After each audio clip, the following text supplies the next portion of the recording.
Resumido.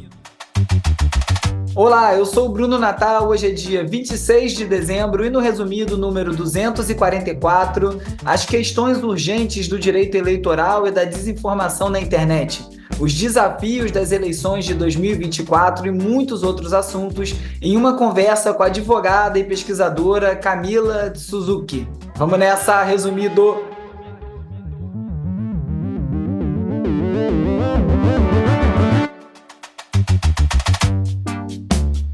Olá, resumista! Esse é o Resumido, um podcast sobre cultura digital e o impacto da tecnologia em todos os aspectos das nossas vidas. O Resumido tem o apoio do Instituto Vero. Essa semana, no Resumido Entrevista, a conversa é com a advogada Camila Suzuki.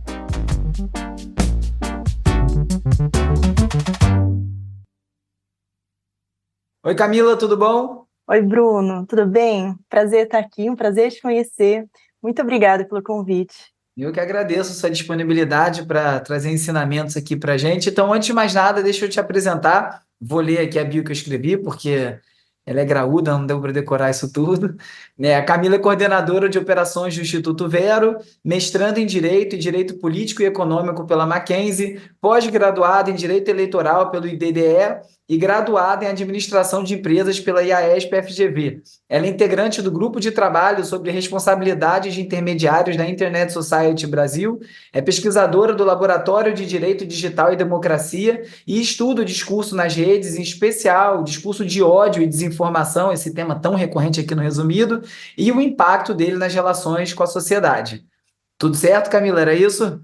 É isso mesmo, Bruno. Já sabemos aqui, então, que, como sempre, temos aqui uma especialista para iluminar nossos caminhos. Então, começando essa nossa conversa, com base nessa sua experiência e pesquisa, o que a gente aprendeu nas eleições passadas em relação aos riscos de desinformação eleitoral?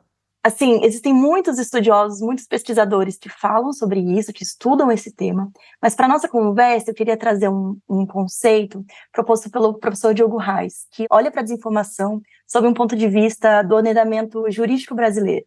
Então ele define o termo como aquela informação dotada de 3 características: a falsidade, o dolo e o dano.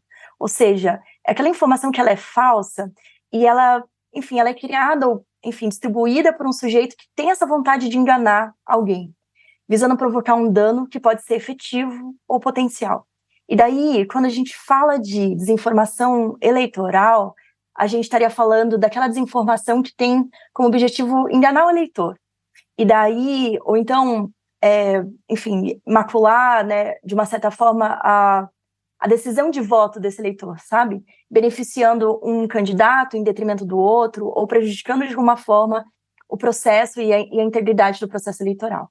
Essa definição bem clara que você deu, ela é super importante, né? Porque é fácil confundir desinformação com informação errada e não é a mesma coisa, né? Com certeza.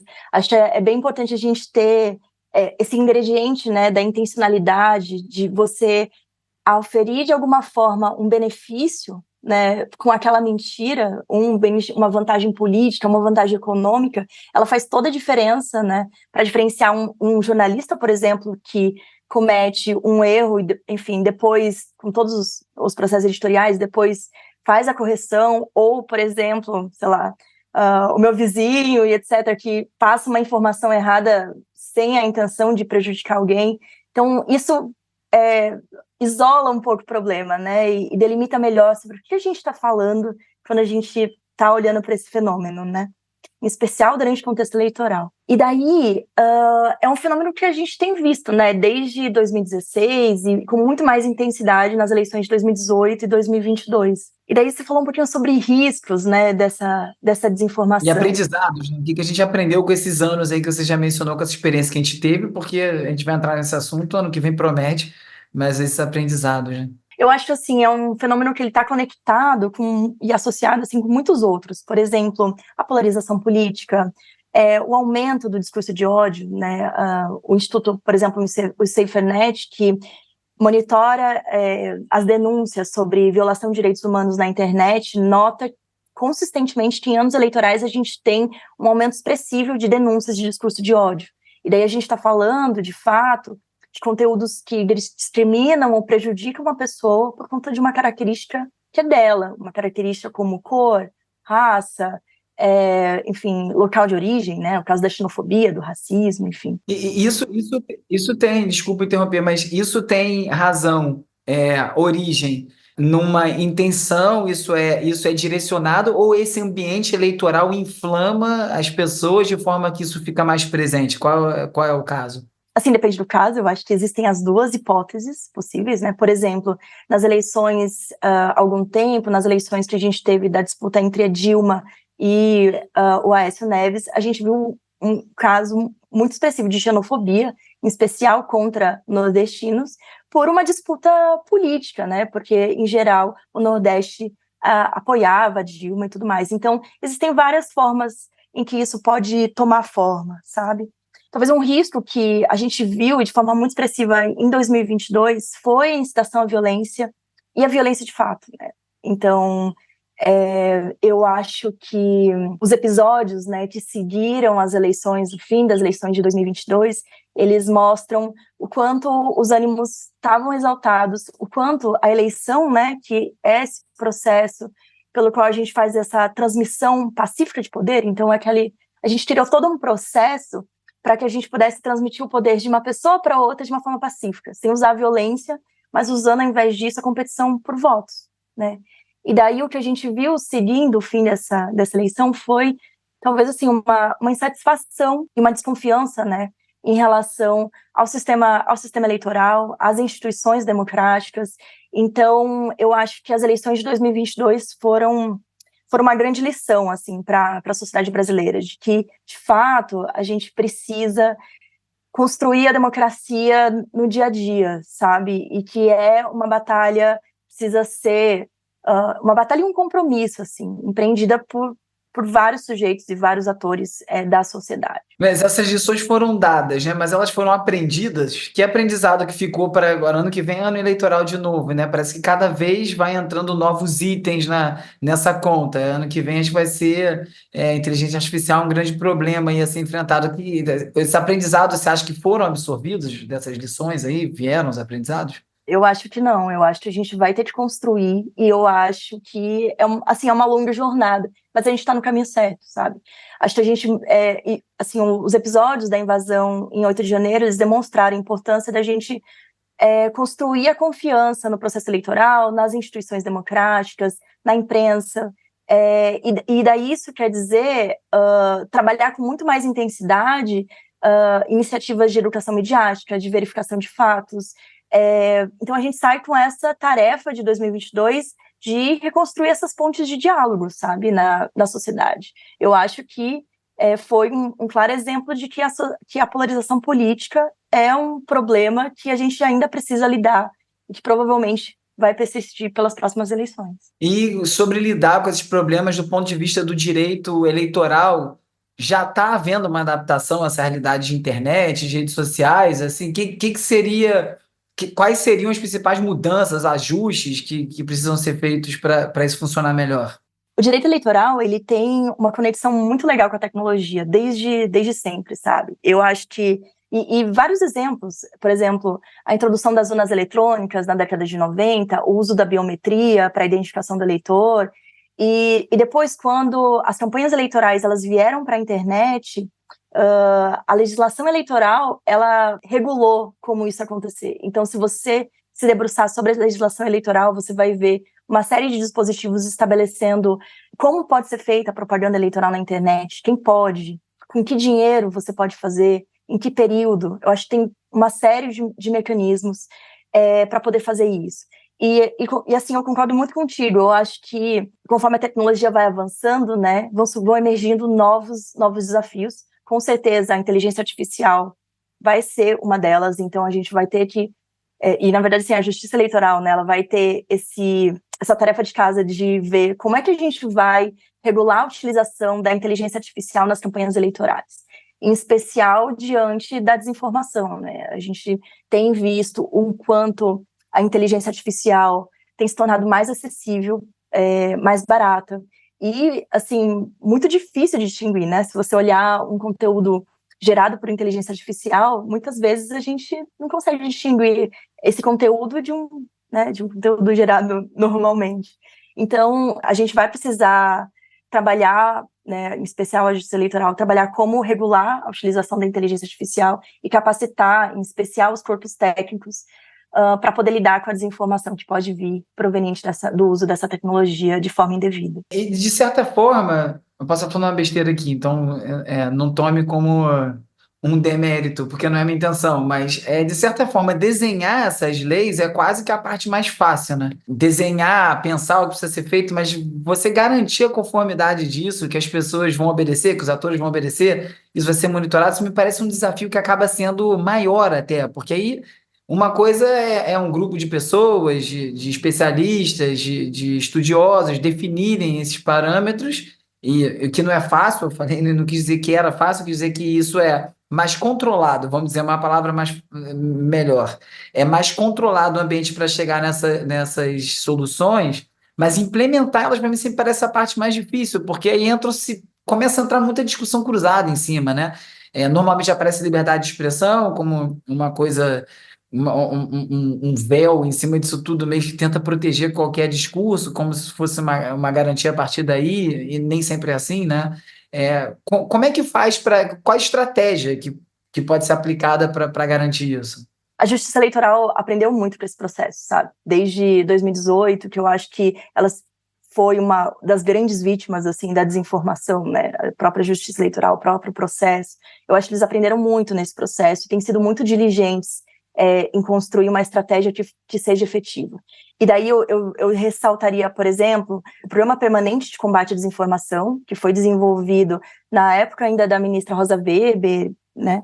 E que, ano passado, empreendeu uma estratégia muito multifacetada. Então, você tinha o TSE liderando o combate à desinformação, mas por meio de muitas parcerias. Então, ele fazia parcerias com verificadores de fato, com plataformas, muitas consultas com pesquisadores e órgãos internacionais, porque é isso, né? Acho que não tem uma bala de prata, né? Não existe uma forma fácil da gente olhar para esse problema.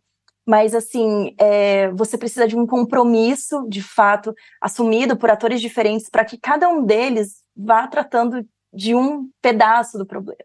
E com isso a gente vai, talvez, construindo um pouco mais de resiliência do processo, mais resiliência democrática no país. Um dos maiores desafios, óbvio, eu acho que é a propagação das informações e da desinformação através das redes sociais. Nesses estudos que você faz e que você participa, você já consegue delimitar uma correlação direta entre o consumo de notícias e informações através das plataformas com as decisões de voto? Parece meio óbvio falar disso, né? Mas você determina, parece meio que todo mundo tem a sensação que sim, mas você comprovar e conseguir perceber onde está acontecendo, se é mensurável, assim, já é percebido? Acho que existe uma relação muito direta, com certeza, entre o consumo de informação e a tomada de decisão de voto. Tem um autor que eu gosto muito, o nome dele é James Susskind, e ele debate um pouco nas obras dele sobre esse papel dessas plataformas na sociedade, nas nossas decisões, né? E ele entende que essas plataformas, elas trabalham com dois ingredientes que são essenciais para a vida política, que é a comunicação e a informação.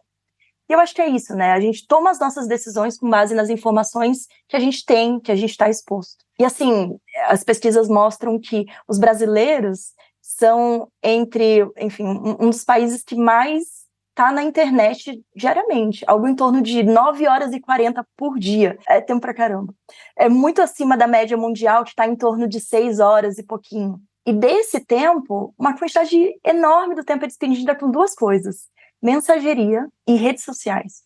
E a gente sabe, né, que a gente tem usado as redes sociais como fonte de informação. Só que é isso, as plataformas de redes sociais, elas foram ali construídas para vender publicidade, né? Então elas inevitavelmente categorizam as pessoas de acordo com interesses, com preferências, com seu histórico de utilização, a forma como os algoritmos eles foram construídos e o propósito, né, dessas plataformas, eles vão te levando para lugares da internet que são cada vez mais homogêneos, ou seja, que você tem acesso às mesmas informações, que você habita ali, né, que você convive com pessoas que pensam muito próximo a você. As câmeras de eco, né? As câmeras de eco, filtros bolha, né, enfim, e daí, inevitavelmente isso vai transformando um pouco a forma como você olha o mundo, a forma como você, assim, você está menos exposto à diversidade de informações, diversidade de perspectivas, e eu acho que isso vai, de uma certa forma, minando a nossa tolerância, né,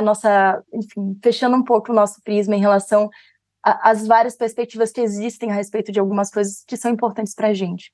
Eu diria assim que sim, eu acho que as redes sociais têm um impacto importante na nossa visão de mundo, no nosso comportamento e, por que não, na nossa tomada de decisão do voto, né? Mas eu acho que conhecendo como elas funcionam, sabendo que a gente se move na internet, a gente navega na internet de acordo com as nossas próprias convicções, né? Então, às vezes, você está buscando aquela informação para confirmar aquilo que você já acredita, né? Você vai encontrar.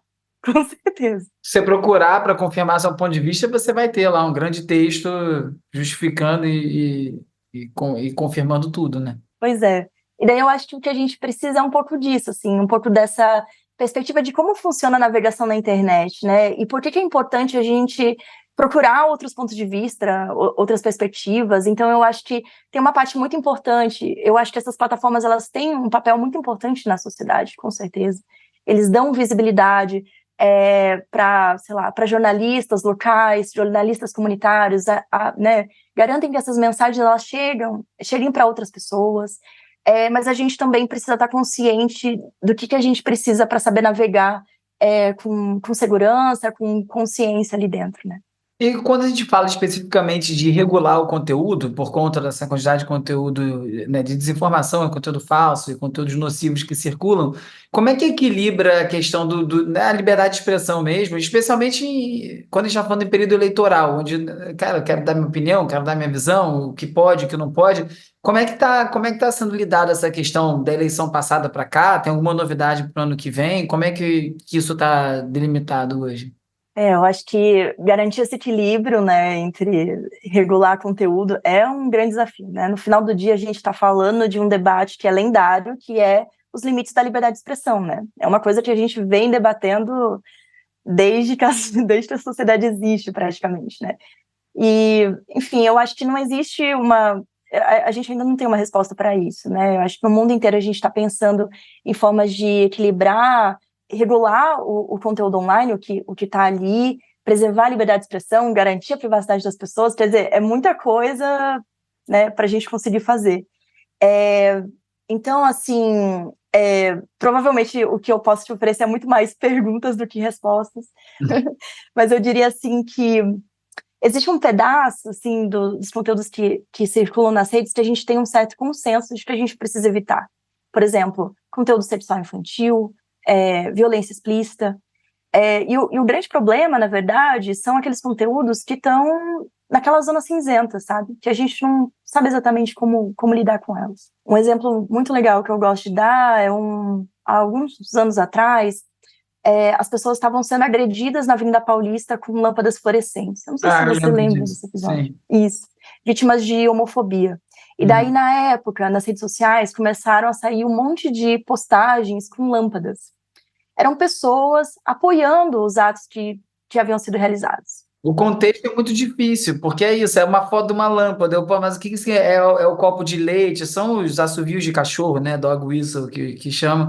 É, essa medição, para mim, que é o mais complicado, porque isso pode ser genial, né? Como a gente viu durante a ditadura na música brasileira, a quantidade de formas que se encontrou de criticar o regime através de músicas e tal, e letras, e ambiguidades, e códigos. Mas vira isso que você está falando, né? Quando a gente está falando disso, as pessoas postam, como é que você vai regular isso? Eu tenho a impressão que, quando você fala em limite de liberdade de expressão, eu acho que hoje a discussão ficou tão intensa que a gente não tá conseguindo nem discutir os limites. Parece que a discussão hoje é se tem que ter limite, porque parece que tem uma parcela muito grande de pessoas dizendo que não tem limite nenhum. Eu falo o que eu quiser, eu posto aí a minha lâmpada, não tem contexto, não tem nada. Você percebe isso? Que assim, parece que deu um passo atrás, que se questiona até se deveria haver um limite, ou você já enxerga que pelo menos os limites estão sendo discutidos? Eu acho que sim, eu acho que a gente tem discutido os limites, obviamente, assim, e daí eu diria que o grande destaque no debate brasileiro é o projeto de lei 2630 de 2020, que a gente vem debatendo desde então, falando sobre regulação de plataformas, né? Sim, existe um questionamento se deveria ter esse limite, se isso não é censura, né? Mas eu acho que o projeto de lei 2630, ele traz alguns aspectos muito, muito positivos e coisas que a gente, na verdade, está vendo em todos os lugares do mundo, né? Na União Europeia, por exemplo, a gente vê o Digital Services Act em vários outros países debatendo como regular essas plataformas.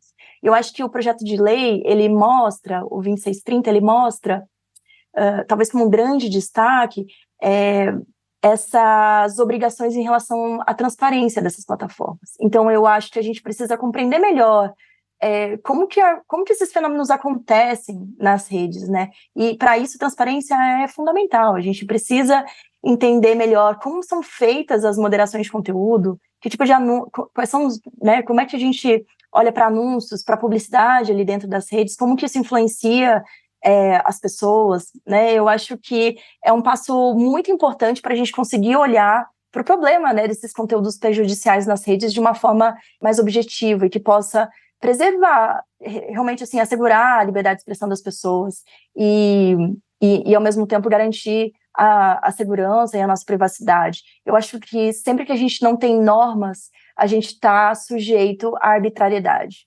E daí é muito pior, né? Eu tenho sempre a impressão também que, vou falar uma coisa, pode parecer uma barbaridade, mas é que quem está reclamando mais normalmente né, reclama e prega por essa liberdade de expressão, normalmente são pessoas querendo se esconder atrás desse escudo de liberdade de expressão para falar coisas que não deveriam ser ditas ou publicar coisas que não deveriam ser publicadas. Eu tenho esperança que o entendimento geral das pessoas, da população, é bem claro do que pode e o que não pode, que tem essa briga que parece que levam até o limite, mas com esse dolo que você falou no início da nossa conversa, acho que querendo proteger o direito de causar esse dolo escondido atrás de liberdade de expressão, isso tudo aí vai levando para um lado no cenário que a gente vive hoje de educação midiática, né?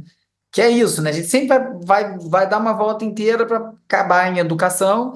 A gente já vai vendo as novas gerações sendo educadas, de certa forma, dentro desse ecossistema digital que se criou, já tendo mais noção de como isso funciona, mas, por outro lado, a gente vê casos como teve esse ano no colégio aqui no Rio de Janeiro, depois em Recife, agora eu já vi até uma matéria no Guardian em Londres, né, de crianças criando deepfakes de colegas de classe, né, imagens pornográficas falsas. Então, assim, aí você olha para isso e fala, caramba, numa escola, né, super cara, no Rio de Janeiro, não está tendo nenhuma educação digital para essas crianças, e é isso, né? É disso que a gente está falando, dessa percepção, do detalhe, de como você se coloca, o que você consome. Quando a gente fala em educação midiática, é chato, né? Assim, ninguém quer falar disso, ninguém quer ouvir sobre isso. E, caramba, agora como é que eu entro na internet? As pessoas estão a fim de entrar lá e ver qualquer coisa, não estão nem aí para nada, né? Então, como é que você vê, de maneira prática, assim, que medidas podem ser eficazes nesse sentido? Olha, eu acho que educação midiática é super importante. E super importante, assim, para todas as idades. Assim, tem muita gente que distingue a educação digital, por exemplo, que é a possibilidade de utilizar de uma forma fluente os dispositivos, né? Então, saber entrar num e-mail, ligar o computador, desde ligar o computador até usar um e-mail, É um etc. letramento digital mais do que uma educação digital. Exato. E a educação midiática, propriamente olhando para uma leitura crítica a respeito das coisas que a gente recebe e tudo mais. Eu acho que tanto um quanto o outro, eles são essenciais e daí independe de idade. Desde as pessoas muito novas, que já nasceram com o celular na mão, até as pessoas que são mais velhas. E daí, isso por quê, né? Porque a gente tem digitalizado cada vez mais tudo, serviços públicos. Então, ainda que, sei lá, você já é uma pessoa aposentada e etc., provavelmente você vai ter que entrar no INSS, você vai ter que, sei lá, olhar alguma coisa da sua aposentadoria, e vai ser muito mais fácil você fizer isso pela internet. Existem vários serviços, existe uma tendência, na verdade, do governo brasileiro tipo, de digitalizar uma grande parte desses serviços. Então, inevitavelmente, todo mundo vai precisar de algum tipo de educação, de letramento nesse sentido, né? E até pessoas que já nasceram, né? Essas novas gerações mais digitais que já nasceram nesse mundo, dentro com os smartphones e etc., é muito importante que elas passem, que elas aprendam também a lidar com as informações e as coisas que elas recebem. Então, a gente precisa, e eu acho que é a grande provocação que a educação midiática traz, que precisam que a gente se desafie, sabe? Que a gente possa ser crítico em relação à informação que a gente recebe, à informação que a gente repassa, que a gente tenha digamos assim, um ceticismo digital, sabe? Sobre as coisas que a gente recebe. Então, desconfiar daquele e-mail, que pode ser um golpe, desconfiar daquela ligação estranha que você recebe pelo telefone e você não entende direito. Então, e daí a gente pode estar falando de outras coisas também, né? De repente, de fake que você recebe. Conforme a tecnologia vai avançando, esses desafios, eles vão mudando, né? Então, a educação midiática vai ser uma coisa que a gente vai precisar ter, independente da nossa idade, e com uma educação, assim, ao longo da nossa vida inteira, sabe? A gente vai ter que estar ali ao passo da tecnologia. Aqui no Vero, a gente desenvolveu um projeto muito legal esse ano, falando sobre umas ferramentas chamadas OSINT, que são as Open Source Intelligence. São ferramentas tecnológicas que permitem, e gratuitas, que permitem que a gente possa checar informações por conta própria. Então, ele ajuda você a olhar, por exemplo, para aquele post do Instagram e falar assim, será que aquele post foi postado mesmo nessa data? Será que aquela imagem ali não é imagem de um conflito de outro lugar? Então, ele ensina um pouco a usar as ferramentas tecnológicas em seu benefício também, sabe? E daí eu acho que, assim, é um processo que todo mundo tem que estar sujeito, né? E que a gente vai enfrentar daqui para frente, com certeza. Virou a nossa realidade, né? Você recebeu uma informação e questionar. Às vezes as pessoas parecem que acham que vai ser passageiro, né? Eu não sei, talvez seja, talvez, né, sei lá, blockchain, as notícias tendo alguma verificação em algum lugar, enfim, tem maneiras de minimizar ou mitigar isso, mas eu acho que é uma constante, né? A gente viu aí agora nas eleições na Argentina, o Milei lá eleito, né? O Bolsonaro deles, com um discurso totalmente maluco, já depois que foi eleito, tá até esfriando um pouco o que ele venha falando, mas ele defendeu absurdo na internet, venda de criança, igual teve nos Estados Unidos, e aí você vê o Trump, aí 2 anos depois o Bolsonaro, ou seja, teve 2 anos de aprendizado e caímos no mesmo papo, e aí agora já estamos em 2023 e na Argentina colou a mesma coisa. Você acha que agora para 2024 está completando uma volta e o brasileiro está aí mais vacinado para esse tipo de coisa que vai aparecer? Ou estamos ainda muito, muito frágil? Olha, eu acho que a gente está sujeito, sabe? Eu acho que realmente, talvez essas posições políticas mais radicais, como, né, a do Milei, a do Bolsonaro, a do Trump, são, na verdade, reações a um problema muito maior, né? A gente está falando, de repente, né, da crise do liberalismo, das democracias liberais, um avanço da desigualdade social e das crises econômicas também. Então, eu acho que tem uma insatisfação meio generalizada, assim, com os nossos sistemas. Existe uma pesquisadora que eu gosto muito, o nome dela é Susan Benesch, e ela estuda o discurso de líderes políticos e a conexão deles com grandes eventos de violência.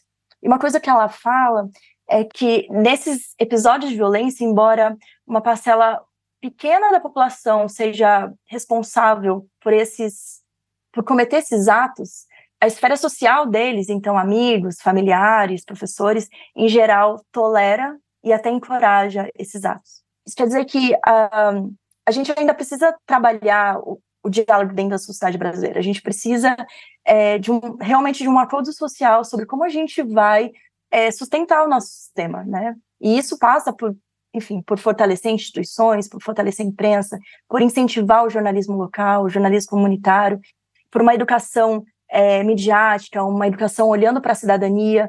Eu acho que, assim, foi o começo, sabe? Eu acho que a gente ainda tem um longo caminho para trilhar, Mas eu tô muito otimista. Que bom. É sempre bom ouvir otimismo de quem está acompanhando isso tão de perto. Camila, muito obrigado aí pelo tempo, pelo ter compartilhado tanta coisa aqui com a gente no resumido. Certeza que todo mundo que está ouvindo gostou muito desse papo.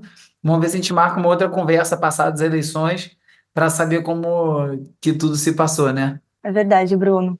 Obrigada pelo convite de novo. Foi um prazer enorme conversar contigo. Que bom. Obrigado, Camila.